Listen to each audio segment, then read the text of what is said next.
रक्तपात, शांति और अहिंसा की नीति पर चलने वाले उन्हीं गांधी जी के कारण हुआ जिन्होंने अपने प्रत्येक भाषण और लेख में क्रांतिकारियों की निंदा की।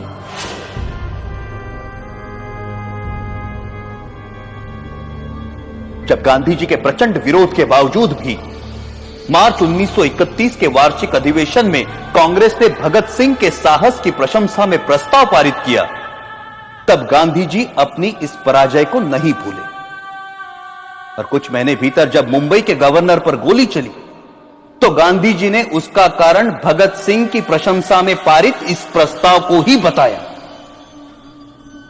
सुभाष चंद्र बोस ने गांधी जी के इस कथन का विरोध किया। परिणाम स्वरूप गांधी जी सुभाष बोस को भी अपना शत्रु समझने लगे। Our struggle is no doubt a non-violent struggle, but even a non-violent struggle demands an army, an organization, and a machinery. और उनका कांग्रेस अध्यक्ष चुने जाने पर गांधी जी ने कहा कि सुभाष की जीत गांधी की हार है।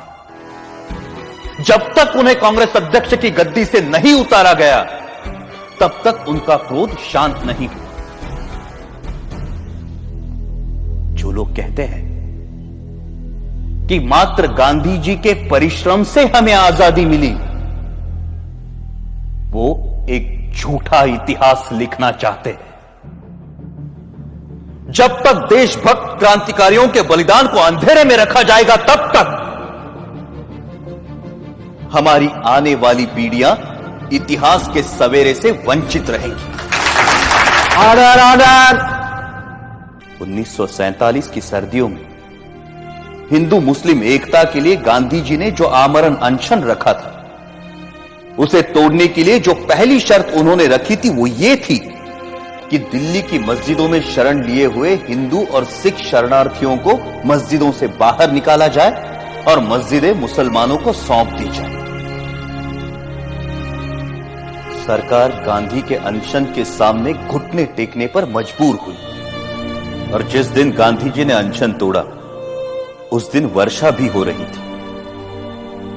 उस असाधारण सर्दी में अच्छे घरों में रहने वाले लोग भी कांप रहे थे, परंतु उन निराश्रितों के ठिठुरते हुए कुटुंब के कुटुंब मस्जिदों से बलपूर्वक बाहर निकाले गए। जिस दिन यह घटना घटी संयोगवश मैं दिल्ली में ही था और मैंने अपनी आंखों से गांधी जी की जिद को पूरा होते हुए देखा।